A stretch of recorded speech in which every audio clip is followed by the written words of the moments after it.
अच्छा, वैसे आप लोग कितने दिन के लिए छूटना चाहते हैं? 100 साल के लिए, 200 साल के लिए, 10,000 साल के लिए, 10 करोड़ साल के लिए, या इससे भी अधिक? इससे भी अधिक। हाँ, हमेशा के लिए। चाहते तो हैं ये दुखों से हमेशा के लिए छूट जाएं, ऐसा चाहते हैं। पर क्या फ्री में छूट जाएंगे या कुछ काम करना पड़ेगा? कुछ मेहनत करनी पड़ेगी, कुछ कर्म करेंगे तभी तो फल मिलेगा। हम इन दुखों से पूरी तरह से छूटना चाहते हैं, हमेशा के लिए छूटना चाहते हैं। हमेशा के लिए छूटना हो तो उसके लिए अनंत कर्म करने पड़ेंगे। न्याय का एक नियम है, सीमित कर्मों का सीमित फल, हाँ या ना। आपने 1 महीना नौकरी की, आपको कितने महीने की तनख्वाह मिलेगी? 1 महीने की। आपने कहा जी दूसरे महीने तनख्वाह फिर चाहिए, कंपनी ने कहा दूसरे महीने फिर काम करो, फिर ले जाओ। आपने कहा तीसरे महीने फिर चाहिए, कंपनी का तीसरे महीने फिर काम करो। जितने महीने काम करोगे उतनी तनख्वाह मिलती रहेगी। अब आप काम तो करें 1 महीना और तनख्वाह चाहें 10 साल की, तो कंपनी देगी? नहीं देगी। न्याय का ये नियम है, जितना कर्म उतना फल। अगर कर्म सीमित है तो फल कैसा होना चाहिए? सीमित होना चाहिए। कर्म असीमित हो, अनलिमिटेड, तो फल भी अनलिमिटेड होना चाहिए। ये न्याय की बात है। क्या आप अनलिमिटेड कर्म कर सकते हैं? इतनी क्षमता है? नहीं है। इसलिए अनंत काल के लिए दुख निवृत्ति नहीं हो सकती, इम्पॉसिबल। क्योंकि आप कर्म, अनंत कर्म नहीं कर सकते, वो इम्पॉसिबल है। इसलिए जो दुख निवृत्ति है वो भी अनंत काल के लिए नहीं हो सकती। न्याय का नियम है, ईश्वर न्यायकारी है। ये दुख निवृत्ति ईश्वर ही तो करेगा, और कौन करेगा?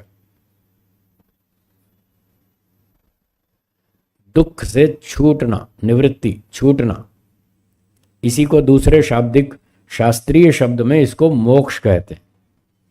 क्या कहते हैं? मोक्ष कहिए, मुक्ति कहिए, और भी शब्द हैं, अपवर्ग भी है। एक और शब्द है निःश्रेयस। हाँ, मुक्ति, मोक्ष, अपवर्ग, निःश्रेयस, इनका अर्थ है दुखों से छूटना, सारे दुखों से छूटना, पूरी तरह से छूटना।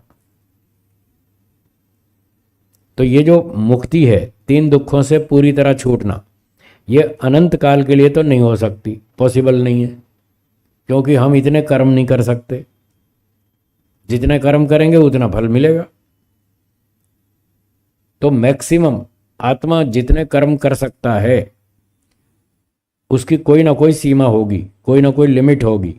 इसलिए कर्म जब लिमिटेड होगा तो फल भी लिमिटेड होगा, अर्थात मोक्ष का समय भी लिमिटेड होगा, अनलिमिटेड नहीं होगा, हमेशा के लिए नहीं होगा, पर वो बहुत लंबा समय है। ऋषियों ने बताया वेदों में पढ़ करके, मोक्ष का समय कितना है? बोलिए मेरे साथ, 31 नील, 10 खरब 40 अरब वर्ष। ये जो 365 दिन का हमारा एक वर्ष है, जनवरी फरवरी 12 महीने का जो एक वर्ष है, ऐसे ऐसे 31 नील, 10 खरब 40 अरब वर्ष तक आत्मा मुक्ति में रहेगा, दुख से छूट जाएगा। लालचंद जी, इतना तो कम नहीं पड़ेगा ना? इतना तो बहुत है। ये अनलिमिटेड जैसा है, अनलिमिटेड तो नहीं है पर अनलिमिटेड जैसा ही है। एक आदमी ने 20 साल की उम्र में नौकरी ज्वाइन की, सरकारी नौकरी थी। 1 साल उसका परीक्षण हुआ, अगले साल वो परमानेंट हो गया। क्यों जी, ठीक है ना? सरकारी नौकरी मिल गई और 1 साल उसका परीक्षण हुआ, 1 साल बाद उसको परमानेंट जॉब हो गई। अब वो परमानेंट जॉब कितने साल तक की है? साल के लिए। 20 में ज्वाइन किया, 60 में रिटायर होगा, तो कितने साल की नौकरी हुई? उस 40 वाली को आप परमानेंट बोल रहे हैं? ये परमानेंट है, पर फिर भी बोलते हैं। अब तो वो पक्की नौकरी है, परमानेंट जॉब।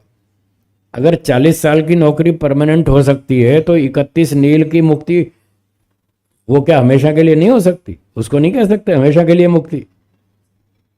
तो मैं आज आपको ये परिभाषा बता रहा हूँ, फिर बार बार नहीं बताऊंगा, आप समझ लीजिएगा। जब भी ये कहा जाए कि हमेशा के लिए मुक्ति चाहिए, तो हमेशा का मतलब इन्फिनिट टाइम नहीं है, अनलिमिटेड नहीं है। 31 नील 10 खरब 40 अरब वर्ष, ये है हमेशा के लिए मुक्ति। तो आत्मा इतनी मुक्ति चाहता है और इतने कर्म कर लेता है, भगवान उसको इतनी मुक्ति दे देता है, इतने में वो पूरा तृप्त हो जाता है।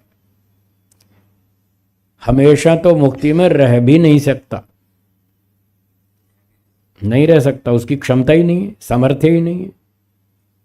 आपको सुबह हलवा खिलाएं सोमवार को, मंगलवार को भी वही हलवा ही खिलाएंगे, हैं, बुधवार को भी, 30 दिन तक सुबह दोपहर शाम तीनों टाइम हलवा और कुछ नहीं, दाल नहीं, सब्जी नहीं, रोटी नहीं, नमकीन नहीं, कुछ नहीं, सिर्फ हलवा, मीठा मीठा, बोलो खा लेंगे?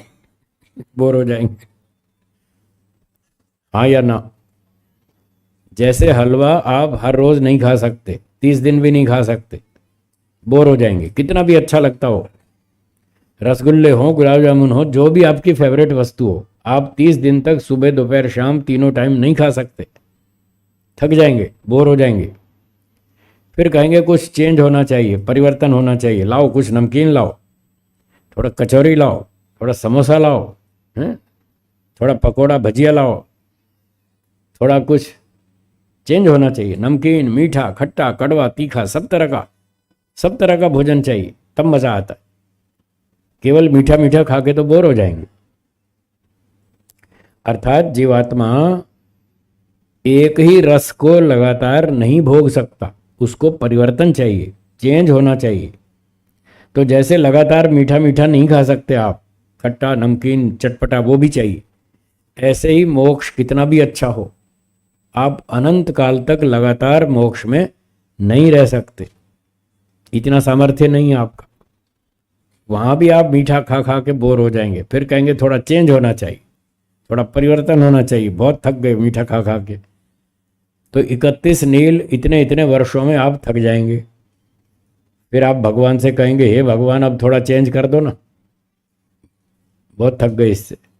तो फिर ईश्वर आपको चेंज कर देगा, वापस संसार में ले आएगा। एक व्यक्ति ने पूछा जी इतनी मुश्किल से मोक्ष मिलेगा, फिर वापस आना पड़ेगा? हमने कहा हाँ, क्यों नहीं आना पड़ेगा, आना ही चाहिए। तो बोले जब वापस आना है तो फिर जाने का फायदा ही क्या? उसने अपना तर्क लगाया, जब वापस ही आना है तो फिर जाने का फायदा क्या? मैंने कहा आपने दोपहर में खाना खाया था? बोले हाँ। शाम को भूख लगेगी? बोले हाँ। शाम को दोबारा खाना खाएंगे? बोले हाँ। तो मैंने कहा फिर दोपहर को खाने का क्या फ़ायदा? जब शाम को फिर भूख लगनी है तो दोपहर में खाने का फ़ायदा क्या हुआ? पर आप सब जानते हैं फ़ायदा हुआ कि नहीं हुआ? क्यों जी बोलो, हुआ ना? हाँ, तभी तो खाते दोपहर में। फिर जब कोई पूछता भाई दोपहर में खा रहे हैं, शाम को फिर खाना पड़ेगा, तो आप कहते हैं खा लेंगे, शाम को भूख लगेगी तब और खा लेंगे। पर अभी तो जान छुड़ाओ इससे, जो भूख लग रही है, अभी तो इस दुख से पीछा छुड़ाओ, 6 घंटे के लिए सही, कोई बात नहीं, फिर दोबारा भूख लगेगी दोबारा खा लेंगे, कल फिर भूख लगेगी कल फिर खा लेंगे, परसों भूख लगेगी परसों फिर खा लेंगे, जब भी लगेगी तब तब खाते रहेंगे। तो जब आप बार बार भोजन खा सकते हैं, एक बार भोजन खाने से हमेशा के लिए भूख की निवृत्ति नहीं होती, तो मुक्ति में भी एक बार जाने से सदा के लिए काम नहीं बना, तो बार बार वापस आते रहेंगे, फिर चले जाएंगे। जैसे आप खाना बार बार खाते हैं, ऐसे हम भी मुक्ति में बार बार चले जाएंगे, उसमें क्या दिक्कत? जो काम आप रिपीट कर सकते हैं वो हम भी तो कर सकते हैं। तो बुद्धिमत्ता से विचार करेंगे तो आपको समझ में आ जाएगा कि मोक्ष में जाना चाहिए, उसमें फायदा है। खाना खाएंगे तो सिर्फ 6 घंटे की समस्या हल होती है, नींद आएगी तो 6-7 घंटा सो लेंगे, 8 घंटे सो लेंगे, 8 घंटे की थकान दूर होती है। हमेशा के लिए, करोड़ों साल के लिए तो नहीं होती, पर मुक्ति में जाओ तो करोड़ों अरबों खरबों वर्षों तक के लिए जान छूट जाती है। तो फिर उसके लिए पुरुषार्थ करना चाहिए कि नहीं करना चाहिए? जब 6-6, 8-8 घंटे की दुख निवृत्ति के लिए हम मेहनत कर रहे हैं, दिन रात मेहनत कर रहे हैं, छोटे छोटे सुखों के लिए हम खूब मेहनत कर रहे हैं, तो मोक्ष जैसे लंबे सुख के लिए, मोक्ष जैसे लंबी दुख निवृत्ति के लिए मेहनत क्यों ना करे? बुद्धिमान तो जरूर करेगा। यहाँ तो हर साल 6 महीने में कोई ना कोई समस्या आती रहती है। कभी बुखार आ गया, कभी कोरोना आ गया, कभी सर्दी आ गई, कभी ठंडी आ गई, कभी बाढ़ आ गई, कभी वर्षा आ गई, कोई ना कोई समस्या आती रहती है। तो वहाँ तो इतने समय तक कोई एक भी समस्या नहीं आएगी। सारी समस्याओं से, सब दुखों से छूट जाएंगे मोक्ष में इतने लंबे समय तक। इसलिए महर्षि कपिल जी ने कहा 3 दुखों से छूटो, पूरी तरह छूटो। ये हमारा लक्ष्य है, ये हमारा सर्वोच्च लक्ष्य है। इसलिए यहाँ पर अत्यंत निवृत्ति कहा, पूरी तरह से छूटना, और अत्यंत पुरुषार्थ कहा, सबसे ऊंचा प्रयोजन कहा। बाकी छोटे प्रयोजन है, ये सबसे अंतिम है। इससे बड़ा कोई प्रयोजन नहीं है। नहीं बताता।